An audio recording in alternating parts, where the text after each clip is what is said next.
ஒரு நேரத்தில் அம்பியாக இருப்பார், மறுநாள் காலைல பார்த்தா ரெமோவாக இருப்பார், ரொம்ப ஹாப்பியாக இருக்கும். கடைசியில் நைட்டு பார்த்தோம்னா ஒரு அந்நியனை மாறிடுறாரு. விக்ரம் வந்து பையனுடைய வளர்ச்சி எஃபர்ட் போட்டு நீ பெரிய ஹீரோவாடா, இப்போ வந்து லவ் இதுக்குள்ளேயும் போனோன்னா சினிமா கரியரே ஸ்பாயில் ஆகுன்ற அளவுக்கு அவங்க கேட்கும் போதெல்லாம் துருவனுடைய இந்த பார்வை ரியாக்ஷனே வேறு மாதிரி தான் இருக்குது. அதுதான் இப்போ நிறைய கட் பண்ணி போட்டு ட்ரோல் பண்ணுறாங்க. காஃபி கடை நேயர்களுக்கு வணக்கம். இன்று நம்முடைய இணைந்திருப்பவர் மூத்த பத்திரிகையாளர் திரு வெங்கடேஷ் அவர்கள். வணக்கம் சார். வணக்கம்.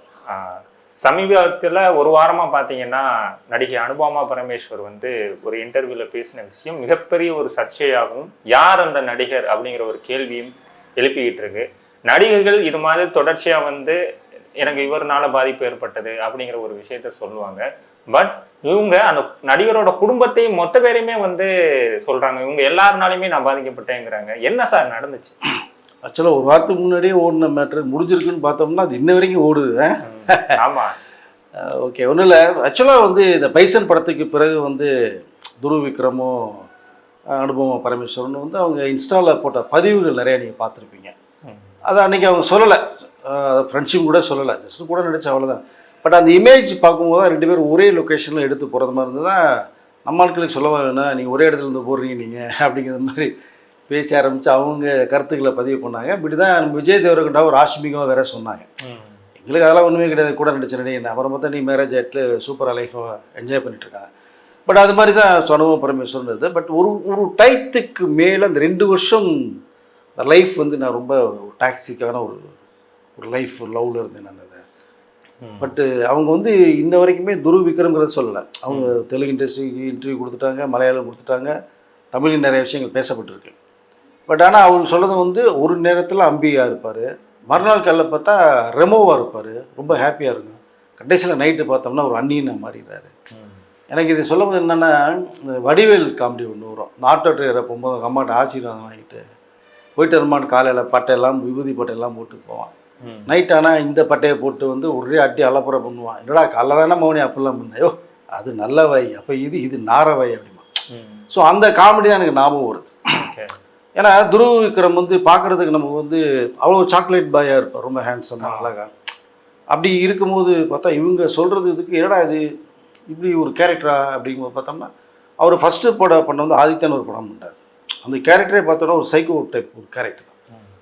பட் அந்த கேரக்டர் வந்து சினிமாவுக்கு ஒரு கதை எழுதுறாங்க, ஹீரோ ஆக்ட் பண்ணிட்டு போகலாம். ஃபஸ்ட்டு படமே அதான் சாய்ஸ் பண்ணாங்க. ஏன்னா அதில் விஜய் தேவரகொண்டா பண்ணியிருப்பார் தெலுங்கில் அர்ஜுன் ரெட்டி. அது சூப்பர் டூப்பர் அர்ஜுன் ரெட்டி. அதை தமிழில் ரீமேக் பண்ணுறாங்க. அது நிறையா வந்து இயக்குனரில் வேறு ஒரு இயக்குனர் அவர் பண்ண மாட்டேன்னு சொல்லி மாறி போய் வேறு ஒரு இயக்குனர் பண்ணாங்க. ஸோ அந்த படம் சரியாக போகல. பட் அந்த படத்தில் இருந்த கேரக்டர் மாதிரி தான் இந்த நிஜத்தில் இருந்தார் அப்படிங்கிற மாதிரி தான் அனுபவமாக சொல்கிறாங்க. ஏன்னா குடும்பமே சேர்ந்து சொல்கிறாங்க அப்படின்னோம்னா, ஏன்னா திடீர்னு வந்து மேரேஜ் வரைக்கும் போகிறதா ஒரு விஷயத்த சொல்கிறாங்க. இன்னும் என்கேஜ்மெண்ட் பண்ணணும் அப்படிங்கும்போது தான் இவங்க வந்து என்னடா திடீர்னு ஒரு முடிவு சொல்கிறாங்க, திடீர்னு மேரேஜ்ன்றாங்க, என்கேஜ்மெண்ட் பண்ணுறாங்க அப்படின்னு இவங்க யோசிக்க ஆரம்பிக்கிறாங்க. அப்போ தான் அவருடைய கேரக்டர் கொஞ்சம் கொஞ்சமாக புரிய வருது அப்படிங்கிறத இவங்களுடைய ஸ்டேட்மெண்ட். ஓகே. அப்போ நான் ஒருவேளை என்கேஜ் பண்ணி மேரேஜ் பண்ணி தான் நான் கண்டிப்பாக இந்த இடத்துல டைவர்ஸ் வாங்கிட்டு நான் வந்திருப்பேன் அப்படின்னு சொல்கிறாங்க.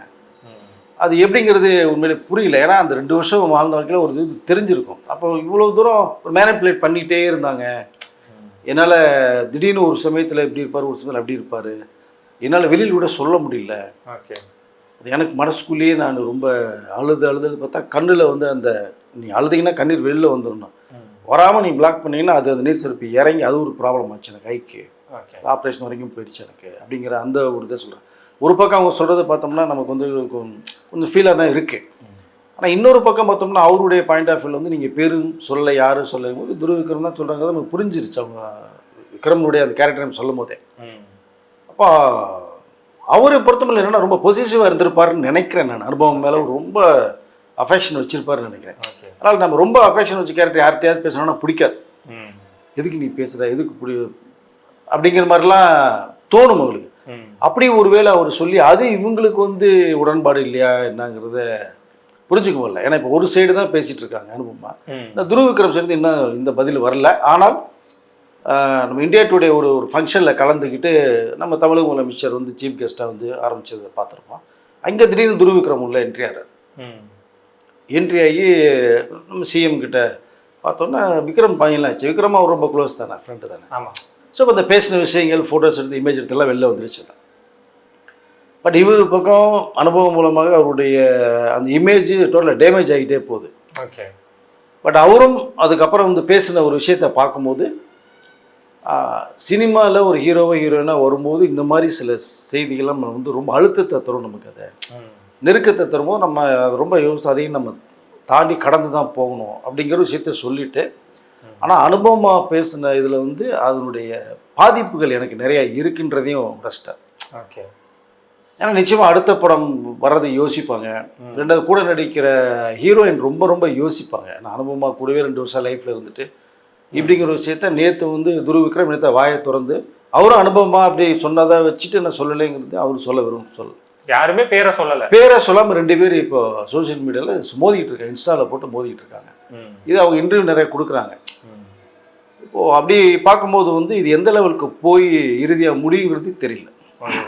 இப்போ விக்ரம் அவர்கள் மிகப்பெரிய நடிகர், தென்னிந்தியாவிலே மிகப்பெரிய நடிகர், தமிழ் சினிமாவில் கொடியட்டி பறக்கக்கூடிய நடிகருங்கிற போது பையனை லான்ச் பண்ணுறாரு. முதல் படம் சரியாக போகல, 3வது படத்துக்காண்டி உசுரை கொடுத்து நடிக்கிறாரு. பைசன் மிகப்பெரிய ஹிட்டுங்கிற போது அடுத்தடுத்து படம் பண்ணணும், கெரியரை டெவலப் பண்ணணுங்கிறதுல தானே அவரோட கான்சன்ட்ரேஷன் இருந்துருக்கணும். திடீர்னு இந்த லவ், இந்த டாக்ஸிக் ரிலேஷன்ஷிப்புங்கிற போது இதை வந்து விக்ரம் அவர்கள் எதுவுமே தடுக்கலையா சார்?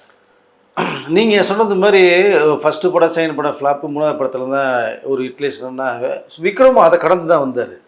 ஃபஸ்ட்டு படம் பண்ணுறாங்க, ஃப்ளாப்பு, படம் ஓடல, விக்ரம் அவ்வளோதான் அப்படின்னு வருது. செகண்ட் ஒரு லைஃப் கிடைக்குது, அதுவும் சரியாக போகல. அவர் டப்பிங் ஆர்டிஸ்ட் பேசிக்கலி விக்ரம் அவர்கள். சரி, நம்ம டப்பிங்காவது யாருக்காவது பேசி நம்ம வாழ்க்கையை ஓட்டிடலாம், நம்ம ஹீரோக்கு லாய்க் பண்ணல போட்டுருக்கு, நம்மளுக்கு வாய்ப்புகள் வரலன்னா கடைசி இறுதியாக தான் உங்களுக்கு பாலா டைரக்ஷனில் சேது படம் வந்து மிகப்பெரிய பிரேக் ஆச்சு. அதே மாதிரி தான் தன்னுடைய பையனும் லான்ச் பண்ணுற போது தான் பாலா வச்சு பண்ண சிறப்பாக இருக்கும், நமக்கு ஒரு பெரிய பிரேக் கொடுத்துறோன்னு தான் ஒரு படம் பண்ணுறாங்க. அது தெலுங்கு ரீமேக் பண்ணுறாங்க. அது வந்து வர்மான்னு ஒரு டைட்டில் வச்சு தான் பாலா பண்ணுறாரு. ஆனால் அது கொஞ்சம் ஒரு மாதிரியாக இருக்குது படம். பாலாவுடைய டச்சிங் நிறையா இருக்கும். அது போட்டு பார்த்தா அவங்களுக்கு கொஞ்சம் பிடிக்கல. ஃபஸ்ட்டு படமே இப்படி இருக்கே அப்படிங்கிற மாதிரி பாலா கொஞ்சம் ஒரு மாதிரி ட்ரையாக ஒரு மாதிரி அவர் ஸ்டைலில் பண்ணியிருக்காரு. பையனை வேறு லெவலில் பண்ண நல்லா இருக்குமே யோசித்தாங்க. கடைசியில் அந்த படம் தியேட்டருக்குள்ள வரலன்னு நினைக்கிறேன், ஓடிடி மட்டும் ரிலீஸ் ஆச்சு. பட் திரும்பி அது ஹீரோன்னா அந்த தியேட்டருக்குள்ள வந்தால் தான் நீங்கள் சைன் பண்ண முடியும். அப்போது அதே சப்ஜெக்டையே வேறு ஒரு இயக்குனரை வச்சு ஆதித்ய வர்மான்னு சொல்லிட்டு பண்ணுறாரு, விக்ரம் பண்ணுறாங்க. அந்த படம் ரிலீஸ் ஆச்சு, அது போகலை. அது பாலா படம் விட்டுருந்தா கூட போயிருந்துருக்கும் போல தெரியுது. ஸோ அதனால் கிட்டத்தட்ட பார்த்தா ஒரே கதையை வந்து 2 விதமாக பண்ணுனதுன்றது வந்து கிட்டத்தட்ட இந்த படமாக இருக்குன்னு நான் நினைக்கிறேன். நான் பட் அது பிறகு படம் பண்ணார். அப்புறம் பைசன் தான் திரும்பி எப்படி விக்ரமுக்கு ஒரு 2 லைஃப் முடிஞ்சு 3வது லைஃப் வந்ததோ இவருக்கும் 2 லைஃப் முடிஞ்சு 3வது தான் பைசன் மாரி செல்வராஜில் கொடுத்தாங்க. Super duper touch. அப்போ தான் அனுபவம் அது கேரக்ட் பண்ணுறாங்க. 2 பேரும் நட்பு வருது. அதை பட் இங்கே லவ் வரும்போதே பார்த்தோம்னா நீங்கள் சொன்னது மாதிரி விக்ரம் வந்து பையனுடைய வளர்ச்சி எஃபர்ட் போட்டு நீ பெரிய ஹீரோவாடா, இப்போ வந்து லவ் இதுக்குள்ளேயும் போனோன்னா சினிமா கரியரே ஸ்பாயில் ஆகுன்ற அளவுக்கு அவர் கொஞ்சம் சொல்லிக்கிளே பண்ணிதானே பெஸ்ட்டாக இருந்திருக்கும். பட் அதை சொல்லலை. இப்போ எங்கே பசங்க கேட்குறாங்க, அப்பா பேச்சு எங்கே கேட்குறாங்க, வளர்ந்துட்டாங்கன்னா அவங்க இஷ்டத்துக்கு தானே பண்ணுறாங்க. அப்படி தான் துருவ் விக்ரம் பண்ணி தான் நான் நினைக்கிறேன். பட்டு அதுக்கப்புறம் போகிறாங்க, இதில் வந்து சரி பையனுக்கு மேரேஜ் பண்ணி வச்சிட்டோம்னா கூட ஓகே, அவனுடைய அடுத்தடுத்த படங்களுக்கு ஒரு லைஃப் போகட்டும் அப்படின்னு தான் பண்ணுறாங்க. அனுபவமுடைய கேரக்டர் அவங்களுக்கு ரொம்ப பிடிச்சிருக்கு. அதனால தான் வந்து இம்மிடியட்டாக மேரேஜ் பண்ணுவோம். ஸோ அனுபவம் மாதிரி ஒரு பொண்ணு கிடைக்காம துருவ் விக்ரம் என்ன பண்ண கூட நினச்சிருக்கலாம் விக்ரம் ஃபேமிலி அவங்க. பட் அதன் விளைவாக தான் கொஞ்சம் ப்ரெஷர் கொடுத்துருக்கலாம், உடனே என்கேஜ்மெண்ட் போய் மேரேஜ் பண்ணலாம் நினச்சிருக்கலாம். அது ரொம்ப அவசரப்படுறோம். அனுபவமுடைய அவங்களுடைய பாயிண்ட் ஆஃப் வியூவில் தெரிஞ்சிருக்கு. அதை சொல்லல மொத்தத்தில் நீங்கள் 2 வருஷம் லைஃப் போயிருக்கீங்க, ஒரு லிமிட்டுக்கு அதில் இருந்து தான் சொல்கிறீங்க நீங்கள், ஒரு டாக்ஸிக்கான ஒரு லவ். ஸோ இப்படிலாம் இருந்துட்டு கடைசியில் வரும் பார்த்தோம்னா இவ்வளோ தூரம் ஒன்றுக்குள்ளே ஒன்று இருந்துட்டு நீங்கள் இந்த பதிவில் நீங்கள் வெளியில் கொண்டு வராமல் நீங்கள் சொல்லிட்டு அப்படியே போயிருந்தீங்கன்னா இந்த அளவுக்கு பிரச்சனை இல்லை. ஒரு செலிபிரிட்டியாக இருக்கீங்க, நீங்கள் இண்டஸ்ட்ரியில் சோஷியல் மீடியாவில் நீங்கள் எது பண்ணாலும் நீங்கள் போடுற பதிவின் மூலம் தான் வெளியிலே தெரிய வருது, இல்லைனா தெரியாமல் இருந்திருக்கும். போட்டிங்க அது இன்ன வரைக்குமே நீங்கள் கேட்டது மாதிரி ஒரு 10 நாளைக்கு முடிஞ்சு ஆரம்பிச்சது முடிஞ்சிருக்குன்னு பார்த்தோம்னா அது இன்ன வரைக்குமே போகுது, இப்போ போயிட்டுருக்கு. நேற்று கூட துருவ் விக்ரம் வந்து அதை கொஞ்சம் பேசாமல் மட்டும் தான் கூட தெரிஞ்சிருக்காது அதை. பட்டு அது போயிட்டு இருக்கு. இப்போ அவர் ஆரம்பிச்சு விட்டாரு, திரும்பி இவங்க என்ன பேசுவாங்கன்னு தெரியாது. பட் என்னை பொறுத்த மட்டும் ஒரு வந்து ஒரு ஃபுல் ஸ்டாப் வச்சிடணும். ஏன்னா சினிமா நடிகைனாலே ஒரு நம்பிக்கை ஃபர்ஸ்ட் ஆஃப் ஆல் எல்லாருக்குமே வேணும். நீங்கள் நம்பிக்கை இல்லைன்னா நீங்கள் லவ் பண்ணக்கூடாது, அப்புறம் தேவையில்லாமல் டார்ச்சர் கொடுக்கக்கூடாது. அவங்க வந்து 4 ஃபோன் வரதான் செய்யும். ப்ரொடியூசர் வந்து இந்த கதைக்கு பண்ணலான்னு சொல்லுவாங்க, டைரக்டர் பேசுவாங்க, ஹீரோ பேசுவாங்க. எல்லாத்துக்கும் சந்தேகப்பட முடியாது. நம்ம சந்தேகப்பட்டால் வாழ்க்கை போயிடும். சந்தேகன்றது ரொம்ப மோசமானது, அது பாய்சனோட மோசமானது. அதனால தான் நிறைய நடிகைகளை பார்த்தீங்கன்னா நீங்கள் ஆல்ரெடி மேரேஜ் ஆன சில ஹீரோக்குள்ள செகண்ட் மேரேஜ் போய் செட்டில் ஆயிடுறாங்க. ஸ்ரீதேவியில் போனி கபூரை கல்யாணம் பண்ணுறது. ஸோ இன்னொன்று பார்த்தீங்கன்னா நம்மளுடைய கரீனா கபூர் அவங்க சைஃப் அலி கானை கல்யாணம் பண்ணுது. அவங்களுக்கு மேரேஜ் வயசில் ஒரு பொண்ணு இருக்குது. பொண்ணு கல்யாணம் பண்ணிக்காமல் இவரு 2 பேர் கல்யாணம் பண்ணிக்கிறாங்க. ஸோ இப்படி இப்போ ஹேமா மாலினி கூட பார்த்தீங்கன்னா டாப்பில் நம்மளுடைய சவுத் இந்தியாவிலேருந்து போனவங்க இங்கே.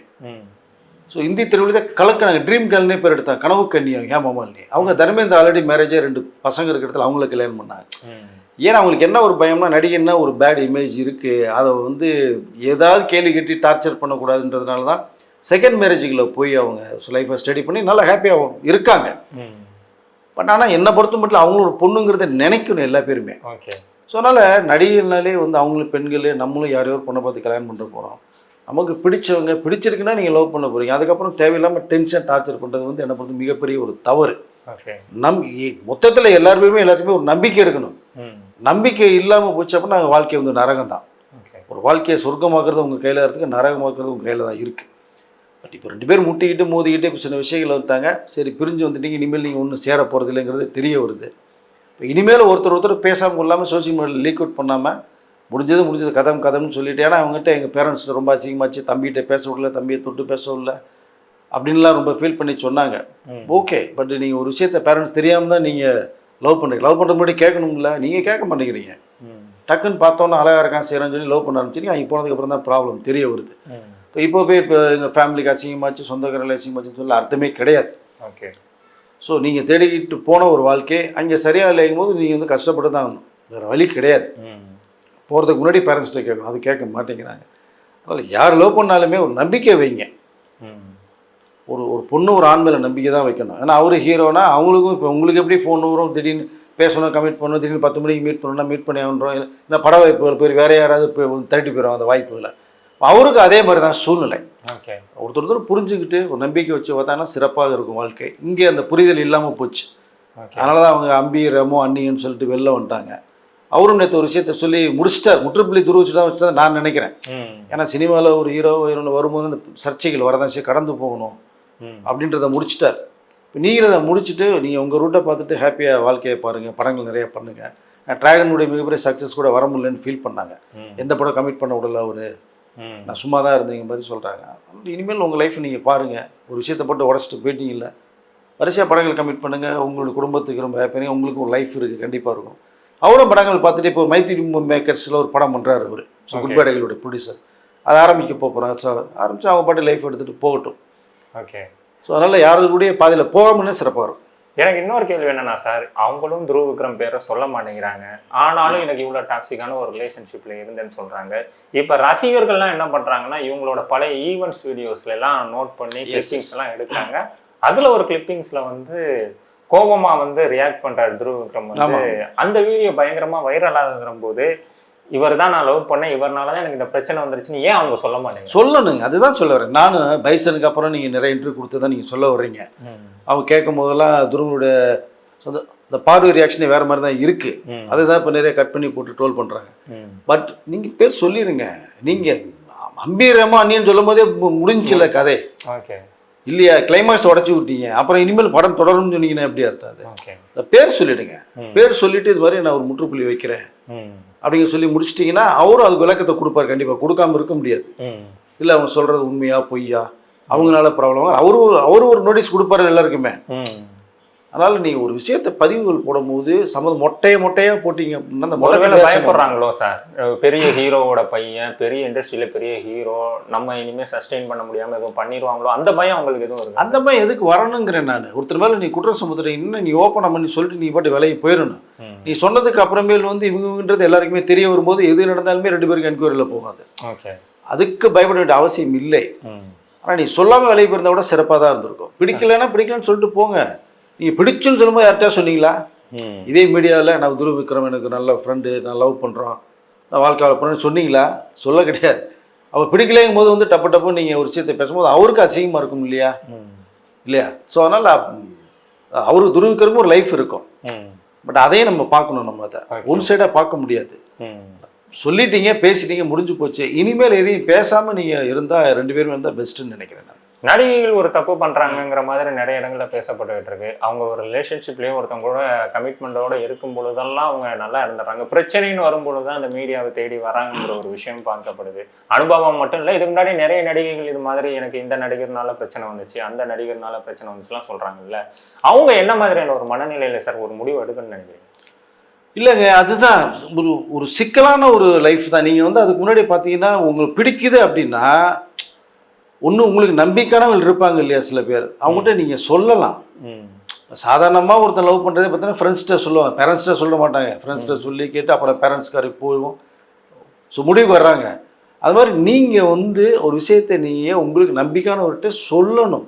இது மாதிரி அவரை விரும்புகிறேங்கிறாரு, இல்லை நான் அவரை விரும்புகிறேன், கல்யாணம் பண்ணிக்கலாமா, நல்லா இருக்குமா என்னன்னு தெரியல, லைஃப் என்ன பண்ணலாம்னு கேட்டிங்கன்னா ஒரு சஜஷன் கிடைக்கும். அப்போ அவங்க என்கொயரி பண்ணுவாங்க. இல்லை கேட்பா, என்னப்பா இந்த பொண்ணு ஒன்று லவ் பண்ணதாப்பா, இல்லை அந்த பையன் ஒன்று லவ் பண்ணுறாமா, என்ன பண்ண உங்களுக்கு இஷ்டமா? ஸோ அப்படி போகும்போது இந்த லைஃப் கரெக்டாக ஒரு ட்ராவலில் இருக்கும். நீ யாருக்கு தெரியாமல் நீங்கள் ஒரு விஷயத்த பண்ணும்போது தான் அங்கே என்ன வரும், நாளைக்கு நீங்கள் போகணுன்னா கூட நீ உங்கள் அப்பா அம்மாவுக்கு தெரியாமல் தானே என் கூட வந்த, தங்குன, பேசுன, வெளில சுற்றணும், சாப்பிட்டோம், இனிமேல் எப்படி நீ இருப்பேன்ற ஒரு கேள்வி வரும்போது தான் ஈகோ கிளாஸாக பிளாஸ்ட் ஆகுது. காரணமே தான். அப்போ நீங்கள் உங்கள் நெருங்கியவர்கள்ட்ட எப்படி இருந்தாலும் வீட்டுக்கு தெரியாமல் நீங்கள் பண்ண போகிறது இல்லை. பிரச்சனை வந்து பின்னாடி தெரியாமல் முன்னாடியே சொல்லிட்டு போயிடலாம்ல. அப்போ அந்த ஒரு லைஃப்பில் நீங்கள் வந்து ஒருவேளை யாருக்குமே தெரியாமல் வாழ்க்கையை வாழ்ந்துட்டு போகணும்னா நீங்கள் அப்படி இந்த ட்ராவலிங்கில் இருந்துடணும். வரக்கூடாது. எதுவுமே ஒரு பிரச்சனை வந்தனா நீங்கள் வந்து எதுவுமே சொல்லாமல் ரெண்டு பேருமே, ஏன்னா இப்போ சொன்னதுனால இப்போ யாருக்கு வருது? இப்போ அனுபவம் வந்து இப்படி 2 வருஷம் துருவிக்ரமோட ஒன்றா ட்ராவல் பண்ணிட்டு வந்துட்டாங்கிறது இப்போ யாருக்கு அசிங்கமாக வரும்? 2 பேருமே. துருவிக்ரமுக்கு ஒரு வேலை அசிங்கமாக தான் இவங்களுக்கு 100% அசிங்கமாக இருக்கும். அது அவங்களும் சொல்கிறாங்கல்ல, பேரண்ட்ஸ் தெரிஞ்சு அசிங்கமாச்சு, சொந்தங்களுக்கு அசிங்கமாச்சுன்னு சொல்கிறாங்க அவங்க. இப்போ உலகத்துக்கே வெளிச்சம் போட்டு காட்டிட்டீங்க. இப்போ 4 பேர் தெரிஞ்ச விஷயத்த ஸோ இப்போ டோட்டலாக உலகம் போல தெரிய வச்சிட்டீங்க நீங்கள். இது ரொம்ப அசிங்கம் இல்லையா அது? அதனால் வந்து ஒருத்தர் நீங்கள் லவ் பண்ணுறது தவறு இல்லைங்க. அது விஷயத்தை கரெக்டான பர்சனை தேர்ந்தெடுத்துங்க, ஒரு நம்பிக்கையை உருவாக்குங்க. உங்கள் மேலே நம்பிக்கை இல்லைன்னு ஒரு நாள் 2 நாள் தெரிஞ்சு போயிரும்ல, அப்போ நீங்கள் டக்குன்னு முடிவு பண்ணி வேலையை போயிட்டே இருங்க. வீடியோக்குள்ளே வந்து நீங்கள் ஒரு விஷயத்த சொல்லும் போது அது மிக அளவில் வந்து ஃபோக்கஸ் ஆகுது. ஓகே சார், நிறைய தகவலை பயந்துக்கிட்டீங்க சார், ரொம்ப நன்றி. நன்றி.